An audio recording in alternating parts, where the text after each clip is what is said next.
정감록 1편 문인방 사건과 정감록의 등장.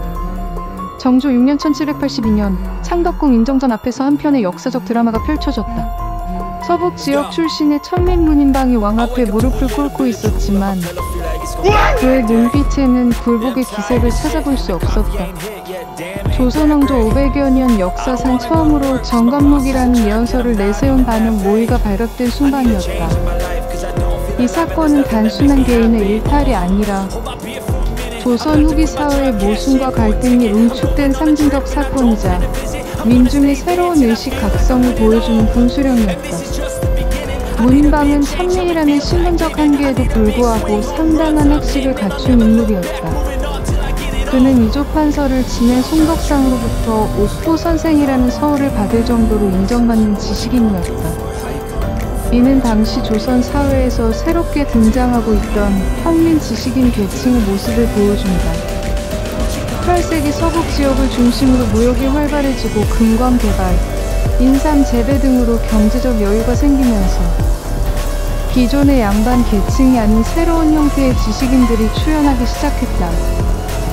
이들은 경제력을 바탕으로 교육받을 기회를 얻었지만 여전히 신문제의 벽에 가로막혀 자신들의 능력을 발휘할 수 없는 현실에 좌절할 수밖에 없었다. 문인방이 주도한 이거사는 개인적 원한이나 단순한 모반이 아니었다. 초한국 국종한 지주에 기록된 바에 따르면 이들의 계획은 매우 체계적이고 조직적이었다. 문인방을 중심으로 한 10여 명의 공모자들은 서울, 강원도, 황해도, 충청도 등 전국을 아우르는 거대한 세력을 구성하고자 했다. 이들의 작전 계획은 놀라울 정도로 구체적이었다. 먼저 강원도 양양에서 봉기하여 군수를 제거하고 무기와 병사를 확보한 후 강릉과 원주를 거쳐 동대문으로 진격하여 조선왕조의 심장부인 한양을 차지한다는 것이었다. 주목할 점은 이거사의 참여자 구성이었다. 수여 명의 공모자 중 신덕상과 이경래만이 양반이었고 문인방을 비롯한 나머지는 모두 천민과 양민이었다. 그러나 이들은 양반들의 하수인 역할에 머무르지 않았다. 오히려 천민 출신인 문인방이 사실상 거사를 주도하며 함경부와 충정부를 돌며 병력을 모집하는 등 핵심적인 역할을 담당했다. 이는 당시 조선 사회에서 기존의 신분 질서가 흔들리고 있었음을 보여주는 중요한 증거이다. 문인방이 의지했던 정감록의 핵심은 산천종기 2차 계룡산 정시 800년 지지산川中期 이스 지롱산正是 800년 之地라는 예언이었다. 이는 산천의 기운이 계룡산으로 들어가니 정씨가 800년간 도읍할 땅이라는 의미로 조선 이씨 왕조의 멸망과 새로운 정씨 왕조의 출현을 예고한 것이다. 이러한 예언이 특별히 계룡산을 중심으로 전개된 것은 결코 우연이 아니었다. 계룡산은 수백 산맥까지 이어지는 태극 모양의 산세와 물줄기가 다시 태극 모양으로 휘감고 있는 이른바 산태극 수태극의 명당으로 풍수지리학자들이 꼽는 최고의 길지 중 하나였다. 더욱 의미심장한 것은 조선 건국 초기 태조 이성계 역시 1392년 계룡산 일대를 직접 돌아다니며 새로운 도읍지로 삼고자 했다는 역사적 사실이다. 비록 그해 12월 한양으로 도읍지가 바뀌면서 계룡산 천도는 무산되었지만 이후 계룡산은 새로운 변화와 후천 개벽, 유토피아적 이상향을 상징하는 신성한 땅으로 여겨지게 되었다.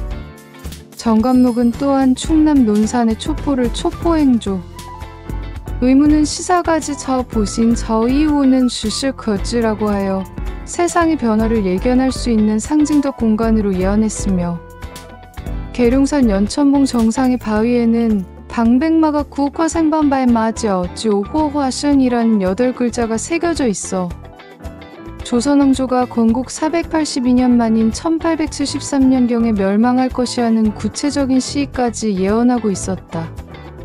정감록의 출현과 확산은 조선 후기 사회의 근본적 변화를 반영하는 현상이었다. 양난 이후 극심한 사회적 혼란과 경제적 피폐 속에서 기존의 성리학적 질서로는 해결할 수 없는 현실적 문제들이 누적되어 있었다. 전쟁의 참화로 경작지는 황폐화되었고 천재지변과 기근으로 백성들은 인육을 먹을 정도의 극한 상황에 내몰렸다. 영조 제2기간 내내 홍수, 기근, 돌림병이 창궐하여 전체 인구의 약 7의 8%가 목숨을 잃었는데 이는 임진왜란과 정유재란으로 인한 사망자 수와 비슷한 수치였다. 그러나 정부는 이러한 민생 문제에 대해 무능한 모습을 보였고 백성들의 불만은 극에 달했다. 이러한 상황에서 정관목은 단순한 예언서를 넘어서 새로운 사회에 대한 비전을 제시하는 혁명적 사상서로 기능했다. 당상무서 예멸사진 세사가 초이반장 오슈 리미에스징 스스커 처이라는 표현에서 보듯이 정관목이 지향하는 세상은 양반과 상놈의 구별이 없어지고 기존의 예법이 사라진 성리학 이후의 새로운 세계였다. 이는 신분제의 모순과 경제적 부조리가 없는 평등한 사회, 억압받는 백성이 주인이 되는 세상에 대한 민중들의 간절한 염원을 담고 있었다. 조선왕실이 정관목의 영향력을 의식하여 계룡산 일대 절들의 이름을 바꾸는 등의 대응 조치를 취한 것만 봐도 이 예언서가 당시 사회에 미친 파급력을 짐작할 수 있다. 문인방 사건은 비록 실패로 끝났지만 이후 홍경래의 난, 동학농민혁명 등 조선 후기 모든 민중운동의 사상적 토대가 되었으며 절망적 현실 속에서도 더 나은 세상을 꿈꾸기를 포기하지 않았던 민중들의 의지를 보여주는 역사적 상징이 되었다. 정관목은 고려 말학자 정감전지행과 그의 제자 이심리친이 전국 팔도를 유람하면서 금강산과 가야산에서 미래에 대해 나눈 대화를 기록한 형식으로 구성되어 있다. 이러한 서술 방식은 단순한 예언집이 아니라 철학적 단문의 성격을 띠게 하여 독자들로 하여금 예언의 내용을 더욱 진지하게 받아들이도록 만들었다. 정관목의 가장 특징적인 서술 방식은 파자버퍼즈파이다. 한자를 쪼개어 그 구성 요소로 미래를 예언하는 이 방법은 해석의 다양성을 허용하면서도 신비로운 분위기를 조성했다. 예를 들어 여인대와 임진란은 외놈이라는 구절에서 여인대와는 여자가 별을 이고 있다는 뜻으로 의의 자를 의미하여 임진왜란을 예언한 것으로 해석되었다.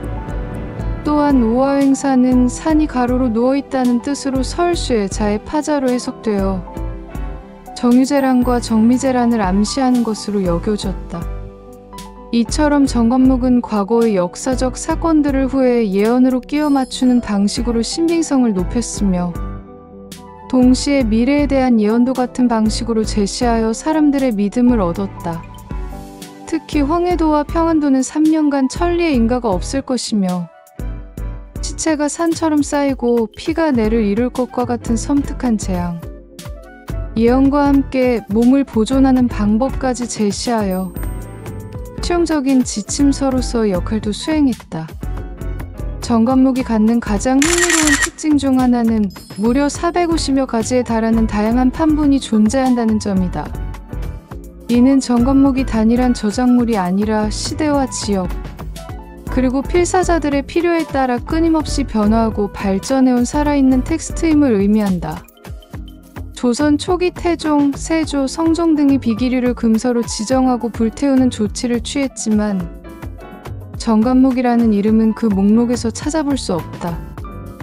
이는 당시에는 아직 정관목이라는 통일된 명칭이 존재하지 않았음을 시사한다.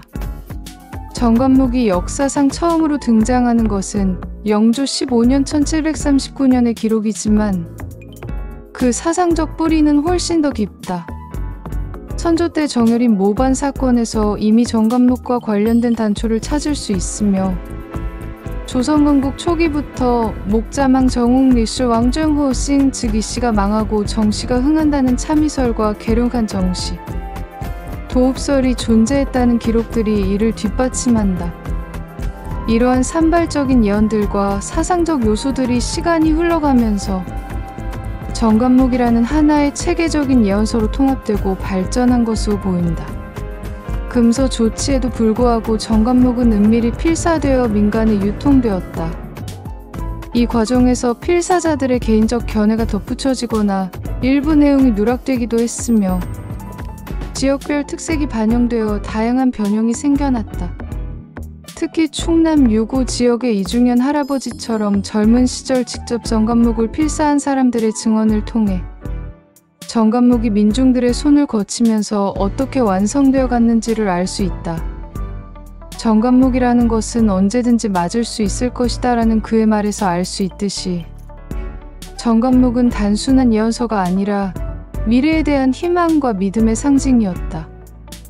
8세기 서북 지역을 중심으로 한글판 정관목이 등장한 것은 매우 중요한 역사적 의미를 갖는다.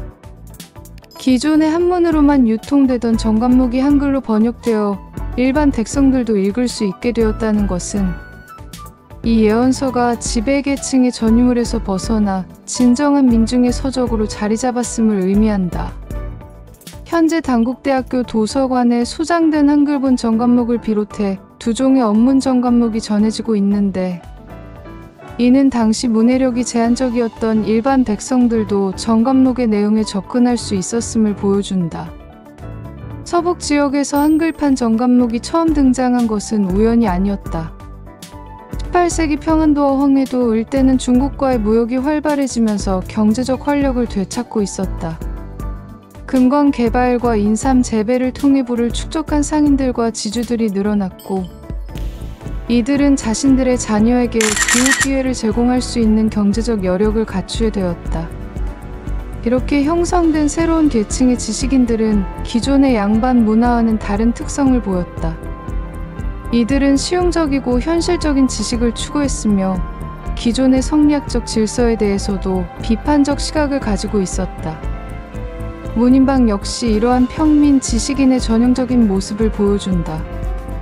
천민 신분에도 불구하고 훈장을 사채할 정도로 학식이 뛰어났던 그는 전국을 돌아다니며 동조 세력을 모을 수 있을 만큼 뛰어난 지적 능력과 카리스마를 갖추고 있었다.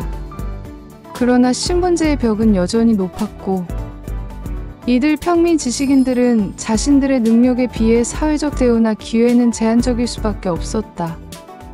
이러한 좌절감과 현실에 대한 불만이 정관목과 같은 혁명적 예언서에 대한 관심으로 이어졌던 것이다. 정관목의 확산 과정에서 이들 평민 지식인들이 결정적인 역할을 수행했다는 점은 매우 중요하다. 이들은 정관목을 단순히 읽고 믿는 수동적 수용자가 아니라, 이렇게 민중들의 손을 거쳐 완성된 정관목은 기존의 지배 이데올로기에 도전하는 대안적 세계관을 제시했으며 조선 후기 사회 변혁의 사상적 동력으로 작용했다.